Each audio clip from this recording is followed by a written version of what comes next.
नमस्कार साथियों, आप सभी का स्वागत है अपने YouTube चैनल सनी का अड्डा। काफ़ी दिनों बाद आपसे मुलाकात हो रही है। आज हम इस वीडियो में बात करने वाले हैं हिंदी साहित्य से जुड़े हुए MCQ को लेकर।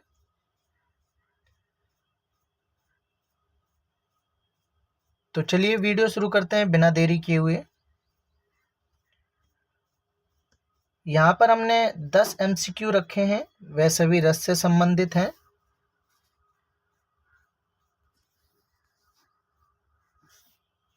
सबसे पहला प्रश्न कहता है, वीर रस का स्थायी भाव क्या होता है? तो नीचे 4 विकल्प दिए गए हैं, आप देख सकते हैं। रति, उत्साह, हास्य, क्रोध। तो इनमें से सही विकल्प रहने वाला है विकल्प बी। अगले प्रश्न की तरफ बढ़ते हैं। अगला प्रश्न कहता है, किस रस को रसराज कहा जाता है? नीचे 4 विकल्प हैं, श्रृंगार रस, हास्य रस, वीर रस, शांत रस। तो इसका सही विकल्प है विकल्प ए, वह है श्रृंगार रस। अगले प्रश्न की तरफ बढ़ते हैं। अगला प्रश्न कहता है, संचारी भावों की संख्या क्या है? तो नीचे 4 विकल्प दिए गए हैं, 9, 33, 16, 99। तो इसका सही विकल्प है विकल्प बी, वह है 33। प्यारे साथियों, काफ़ी समय से वीडियो नहीं आ पा रहा था, पर अब मैं कोशिश करूंगा प्रतिदिन आपके लिए वीडियो लाता रहूं। अगले प्रश्न की तरफ बढ़ते हैं। अगला प्रश्न कहता है, भरत मुनि के रस सूत्र में निम्नलिखित में से किसका उल्लेख नहीं है? तो नहीं है वह बताना है।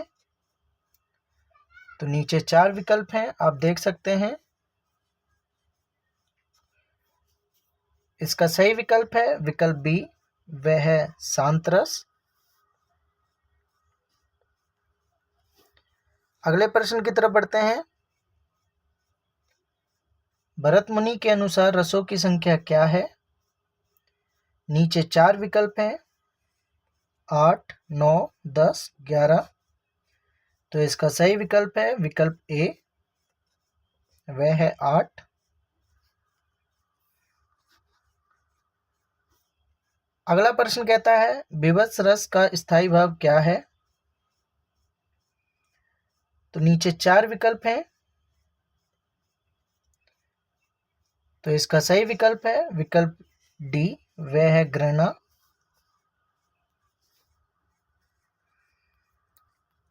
अगला प्रश्न कहता है, क्रोध किस रस का स्थायी भाव है? तो नीचे 4 विकल्प हैं। इसका सही विकल्प है विकल्प सी, वह है रौद्र। अगले प्रश्न में पंक्तियां दी गई हैं, आइए देखते हैं।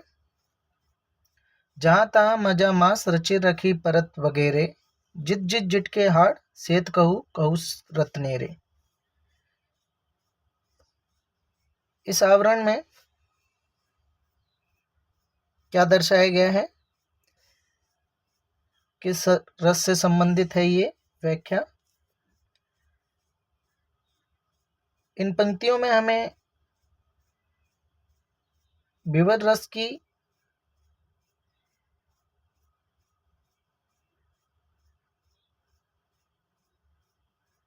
ये जो पंक्तियां दी गई हैं, इसके अंदर हमें विविध रस मिलता है। अगले प्रश्न की तरफ बढ़ते हैं। केशव कही न जाई कह न कहिए, देखत तब रचना विचित्र अति सुमजी मनहि मन रहिए। इस काव्य पंक्ति में अद्भुत रस की व्याख्या मिलती है। अगले प्रश्न की तरफ बढ़ते हैं। किलक अरे में ने निहारू, इन दांतों पर मोती वारू, इन पंक्तियों में कौन सा रस है?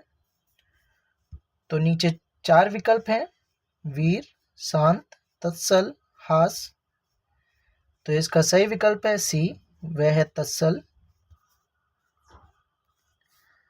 प्यारे साथियों, ऊपर हमने 10 प्रश्नों को देखा, वह सभी रस से संबंधित थे। आगे हम इसी वीडियो के अंतर्गत बात करने वाले हैं एक पंक्ति में प्रश्नों के उत्तर को देखेंगे। तो आइए आगे बढ़ते हैं। उत्तर आपको नीचे दिख रहे होंगे। प्रश्न पढ़ लेते हैं। देवताओं की लिपि किसे कहा जाता है? तो उत्तर इसका है देवनागरी लिपि। हिंदी साहित्य में हालाबाद के प्रवर्तक? उत्तर है हरिवंश राय बच्चन जी। भारत का शेक्सपियर किसे कहा जाता है? उत्तर है कालिदास को। प्यारे साथियों, ये जितने भी प्रश्न इस वीडियो के अंतर्गत हम आपको बता रहे हैं, ये सभी परीक्षाओं में आते रहते हैं। तो सभी प्रश्न बहुत ही महत्वपूर्ण हैं।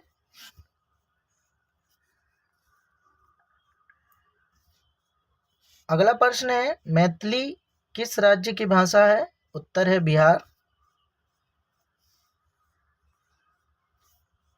अगला प्रश्न है, अमीर खुसरो ने जिन मुखरियों, पहेलियों और दो सुकनों की रचना की है, उसकी मुख्य भाषा है? उत्तर है खड़ी बोली। हिंदी के प्रथम कवि सिद्ध सरप्पा 9वीं शताब्दी से। कलम का सिपाही किसे कहा जाता है? मुंशी प्रेमचंद जी को।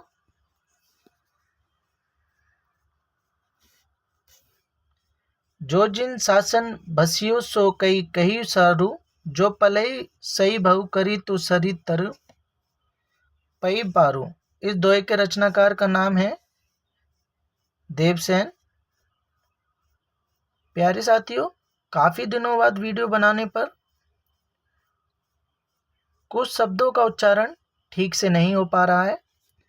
आप एक तरह इस वीडियो में जो प्रश्न लिखे गए हैं, आप स्वयं से भी देख लीजिएगा। अगला प्रश्न है, भारत में सबसे कम बोली जाने वाली भाषाई समूह है? उत्तर है चीनी तिब्बती।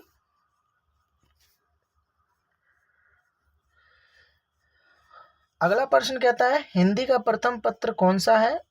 उदंत मार्तंड। अगला प्रश्न कहता है, चीनी तिब्बती भाषा समूह की भाषाओं के बोलने वालों को कहा जाता है निषाद। हिंदी विषय पर प्रथम ज्ञानपीठ पुरस्कार पाने वाले कौन थे? उत्तर है उनका सुमित्रा नंदन पंत। अगला प्रश्न कहता है, निम्नलिखित में से कौन प्रेमचंद की अंतिम कहानी है? तो वह है कफन। यहाँ पर कौन नहीं आएगा, अंतिम कहानी कौन सी है वह पूछी गई है, वह कफन है।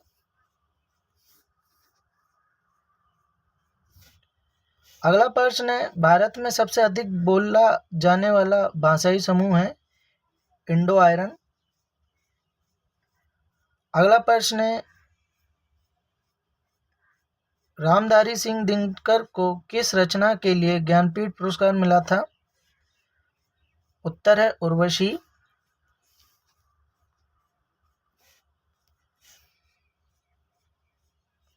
अटल बिहारी वाजपेयी हिंदी विश्वविद्यालय की स्थापना भोपाल में, मध्य प्रदेश। भारतीय समूह को कितने वर्गों में बांटा गया है? 4।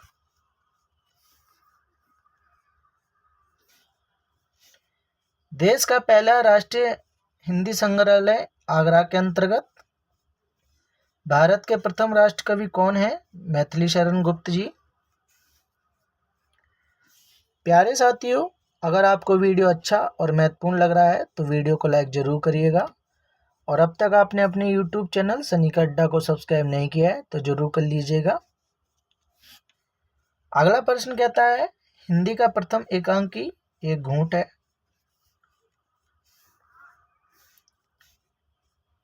हिंदी साहित्य के इतिहास को कितने कालखंडों में विभाजित किया गया है? वह है 4। आदिकाल या वीरगाथा काल, मध्यकाल या भक्तिकाल, उत्तर मध्यकाल या रीतिकाल और आधुनिक काल। अगला प्रश्न है, एक नार पियो को भानी, तन बाको सगरो जो पानी, ये पंक्ति किस भाषा की है? ये ब्रज भाषा है।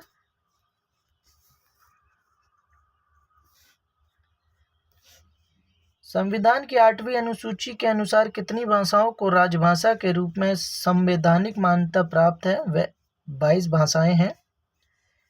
हिंदी गद्य के पृष्ठाष्टक आचार्य महावीर प्रसाद द्विवेदी जी हैं। हिंदी के प्रथम दैनिक समाचार पत्र सुधावर्षण है। अगला प्रश्न कहता है, ब्रज माधुरी सार किसका इतिहास ग्रंथ है? वियोगी हरि का। सिद्धों का प्रधान केंद्र कहाँ था? श्री पर्वत। नाथ मत के सिद्धों की सबसे प्राचीन सूची किस ग्रंथ में है? वर्ण रत्नाकर में। अगला प्रश्न कहता है, कौल मार्ग क्या है? नाथ पंथ की मान्यता है। सरस्वती नील्य किसे कहा गया है? पुष्पदंत को। आचार्य हेमचंद्र का वास्तविक नाम क्या है? चंगदेव। अगला प्रश्न कहता है, कुमार प्रतिबोध किसकी रचना है? सोम प्रभा सूरी की। चरचरी किसे कहते हैं? आदिकाल में गायकों की टोली। गंगा भक्ति तरंगिणी किसका ग्रंथ है? गणपति ठाकुर जी का।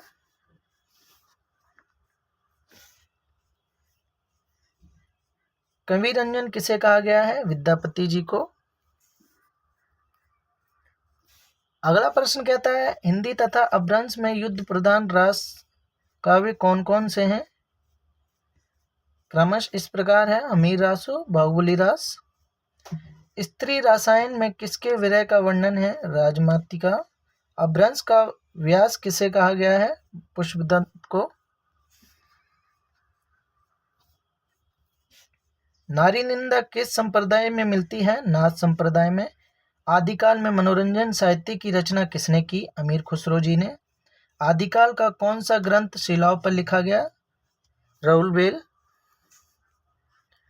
प्यारे साथियों, आप देख सकते हैं सभी प्रश्न कितने महत्वपूर्ण हैं। अक्सर हम ऐसे प्रश्नों को गलत टिक करके आ जाते हैं परीक्षाओं में। अगला प्रश्न है, चार्ल्स एलियट ने कौन से ग्रंथ का प्रकाशन करवाया?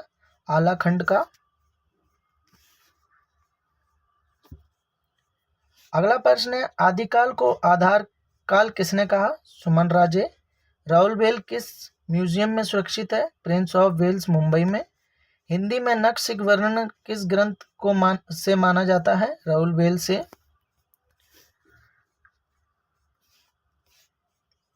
उक्ति व्यक्ति प्रकरण की रचना का उद्देश्य क्या था? राजकुमारों को स्थानीय भाषा सिखाना। तेजंगरा ए शौरा ए हिंदी किसका इतिहास ग्रंथ है? मौलवी करीमुद्दीन का। भाषा काव्य संग्रह किस इतिहास ग्रंथ है? महेशचंद्र शुक्ल जी का। ए sketch of the Hindi literature किसका इतिहास ग्रंथ है? एडविन ग्रिप्स का। मुक्तिबोध के इतिहास ग्रंथ का नाम क्या है? नए साहित्य का सौंदर्य शास्त्र। हिंदी के आरंभिक रूप को अभट किसने कहा था? डॉक्टर भोलानाथ व्यास ने। रथौड़ा की ख्यात किसका ग्रंथ है? सिद्धार्थ दयाल दास का। अगला प्रश्न है, कौन सा रासो ग्रंथ अपने मूल से लोक प्रचलित होने के कारण दूर रह गया? परमाल रासो, आलाखंड। रास शब्द का प्राचीनतम प्रयोग कहा जाता है? श्रीमद् भागवत। सर्वप्रथम सिद्ध साहित्य का पता किसने लगाया?